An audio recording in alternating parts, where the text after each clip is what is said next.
President Abraham Lincoln signed the Emancipation Proclamation in January 1863, which declared all enslaved people in the United States to be free.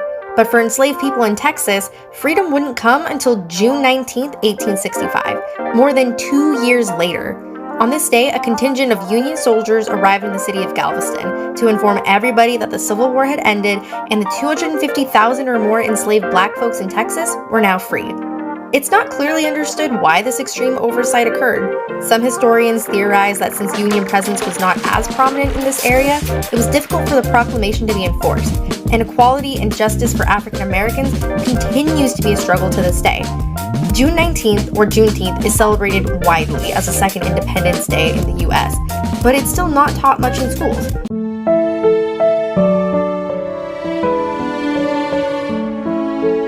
Mr. Jones owned a cotton plantation and many slaves. One day he was talking to the owner of the plantation next to his, and Mr. Jones was lamenting the fact that times were tough. He was having to work his slaves harder than ever, and was having trouble with some of them being disobedient or trying to run away. The other plantation owner said he knew someone who could help. Day 1. One day Mr. Jones called his slaves together so a man named Mr. Smith could talk to them. Before beginning, Mr. Smith whispered to Mr. Jones, "Whatever I say, do not contradict me or interfere, and I promise you your slave troubles will end." "My name is Mr. Smith," he said to the slaves, "and this may be the happiest day of your lives. From today forward, you will no longer be slaves, but free men." Mr. Jones was so shocked he started to step forward, but Mr. Smith gestured for him to remain silent. He did, only because the other plantation owner had spoken so highly of Mr. Smith's skills. "You are no longer the property of Mr. Jones," Mr. Smith continued. "You are free. No more will you be forced to labor for the benefit of Mr. Jones. Now you can work for yourselves." Now the slaves were all murmuring and looking at each other. Many were smiling, many were looking puzzled. "In fact, you are now free to leave the plantation whenever you want," Mr. Smith said. "However, since we are surrounded by other plantations, if you leave, some other plantation owner will likely claim you as his own the moment you set foot on his property.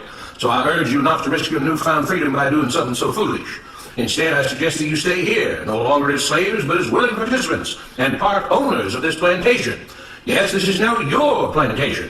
Mr. Jones bit his tongue to keep from objecting. "For now, we might as well leave Mr. Jones in charge," said Mr. Smith, "since he's the only one with any experience at running a plantation, which is quite a complicated thing to manage. But he will no longer be your master, but just another worker on the plantation.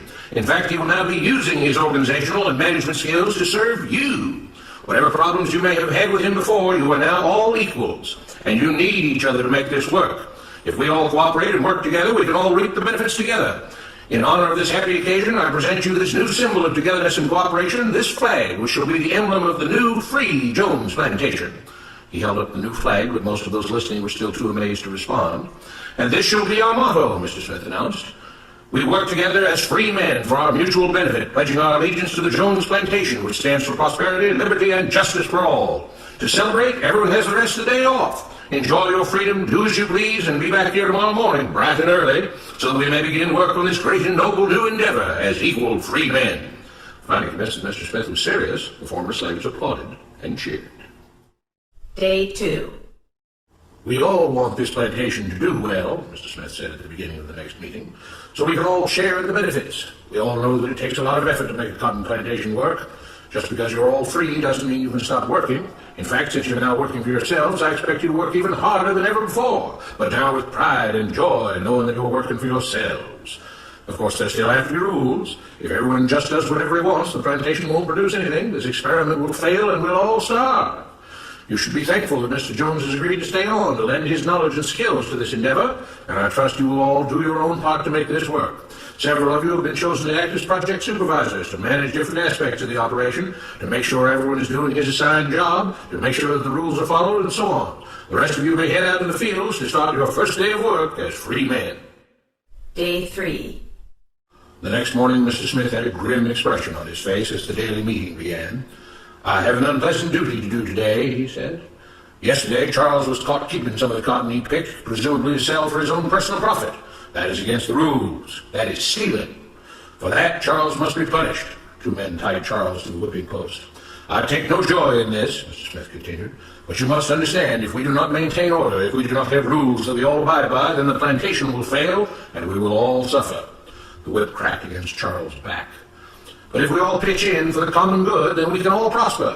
Being free doesn't mean you should be selfish and greedy. We must each do our assigned duties and obey the rules, and then we can all benefit, and each of you will receive your appropriate share of the profits. A young man named Samuel stepped forward. But if you and Mr. Jones decide the rules and whip us if we disobey, how is that any different from what we had before? How can you say that? Mr. Smith asked. I'm shocked. You were a slave before, and now you're free. Things still need to be managed and organized by those best qualified to do so. Do you know how to run a plantation, Samuel? Well, no, he answered. But if we're free, why do we get no say in what the rules are and how things work? I'm surprised at your ingratitude, Mr. Smith answered. None of you know how a plantation is run, so you're in no position to be making decisions about how things are done here. You don't seem to appreciate all the things that Mr. Jones provides for you, from protecting you from all the outside threats that you know nothing about, those who would come here, capture and enslave you, if not for Mr. Jones' protection, to making sure that you all have food and housing, tools to work with, you're cared for when sick and injured, and so on. There wouldn't be a plantation at all, no cotton to pick, no land to plant and harvest, if not for him. You should be grateful that he's made possible the level of comfort you now have. Your lives would be far worse if not for him. Nevertheless, as free and equal participants in this endeavor, from now on at each meeting, any worker may have 2 minutes to ask questions or voice suggestions or complaints. With that, the workers all seemed satisfied and headed out again to the fields to pick the cotton. Day 4. I have a big announcement, Mr. Smith said as the daily meeting began. Mr. Jones' cousin is here, and not just to visit and see how our project is coming along. It has been decided that from now on, you will be deciding who will manage the plantation. Of course, this job can't be done by just anyone, but every 3 months we will have a special meeting at which all the workers will vote on whether we think Mr. Jones should run the plantation or whether we think his cousin, Mr. Johnson, should run the plantation. That means that ultimately you are in charge because you will be deciding which man you want running things on your behalf. If you don't like the way things are being managed, you now have the power to change it. Amazed and pleased, the workers headed out again to the fields to pick the cotton. Days passed, months passed, a year passed, and the plantation continued to operate as before. Sometimes Mr. Jones was in charge, sometimes Mr. Johnson was in charge, but the day-to-day routine stayed exactly the same. The workers worked hard, long hours every day, and still had little to show for it. Every day the meeting would begin with them all reciting the Jones Plantation motto, "We work together as free men for our mutual benefit, pledging our allegiance to the Jones Plantation, which stands for prosperity, liberty, and justice for all."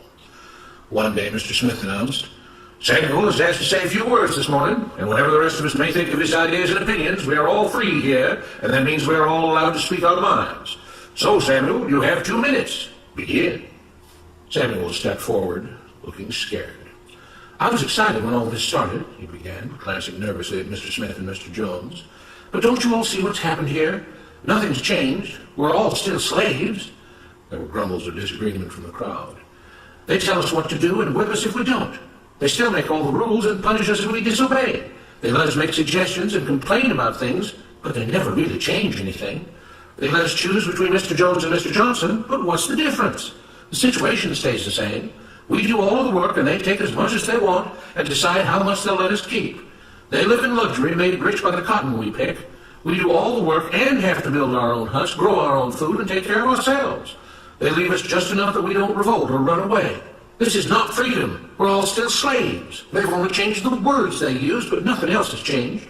They say we're all free and equal, but we're not. They command and we obey. That's not freedom. That's not equality. They say we're free to leave, but all that means is that we're free to be someone else's slave. Why should we work or obey the rules? We didn't agree to this. They made the system. They forced it on us. They control and rob us and call it freedom. They've deceived you into thinking that being able to choose which slave master you'll work for is the same as being free. It's not. Open your eyes. If you keep what you produce, they call it stealing. When they take what you produce, they call it sharing and fair distribution. Can't you see that this is all your time? Ease up, Samuel, Mr. Smith announced calmly. At his gesture, 2 supervisors grabbed Samuel by the arms and led him to the whipping post. "I'm sorry, Samuel, but you've broken the rules. There are rules against encouraging others not to work and encouraging others to break the rules. You're only hurting all of us with your discontentment and your complaining and your disobedience." The whip fell and Samuel let out a grunt. "Without rules, without order, all would be lost. Without law, there would be chaos. We can't just behave as wild animals, each doing whatever he pleases. We must all follow the plan and all do our duty for the betterment of everyone. And those who do not must be punished." The whip fell again and blood flowed freely from Samuel's back. Samuel, it is you who are stealing from the others. When you don't do your assigned work, you are making more work for others. When you disobey the rules, it is you who are endangering the future of everyone else here. You are the thief. You are the criminal. You are the one trying to destroy the arrangement that keeps us all safe and prosperous. At every lash of the whip, the other workers cheered louder and louder, some yelling curses at Samuel. Being spoiled and selfish, you complain about everything, talking as if you're oppressed. But you are the one ruining things. You are the one keeping us from being all we could be. It is your greed and your rebelliousness that is hurting all of us. They all play by the rules, Mr. Smith said, gesturing at the others. What makes you think that you don't have to? You think you're above the law? There were loud yells of agreement as the whip fell again. We must maintain order, Mr. Smith proclaimed, to make this plantation great, to make it so that we can all be happy and prosperous. To have the society we want, there have to be rules. We all have to contribute our fair share to this great endeavor, and we cannot tolerate actions and attitudes that seek to undermine the amazing things that together as free men we have achieved and will continue to achieve. Mr. Jones was smiling as he gave Mr. Smith a pat on the back. The crowd was cheering so loudly that none of them had noticed that Samuel had died. This Constitution is nothing but a license for oil companies and foreign interests to destroy my beloved Wadiya. Wadiya will remain a dictatorship.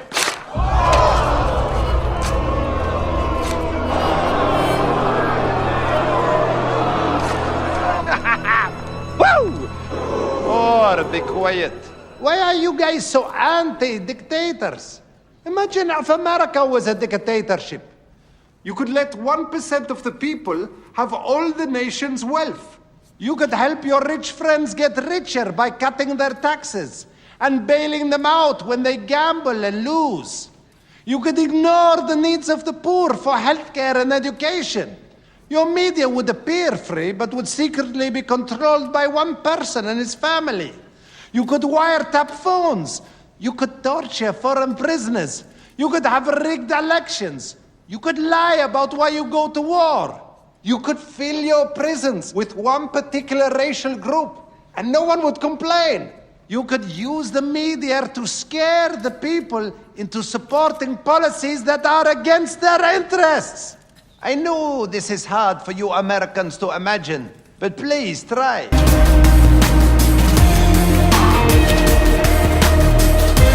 The amount of time, effort, money that is being expended by Satan and his minions to implement his agenda.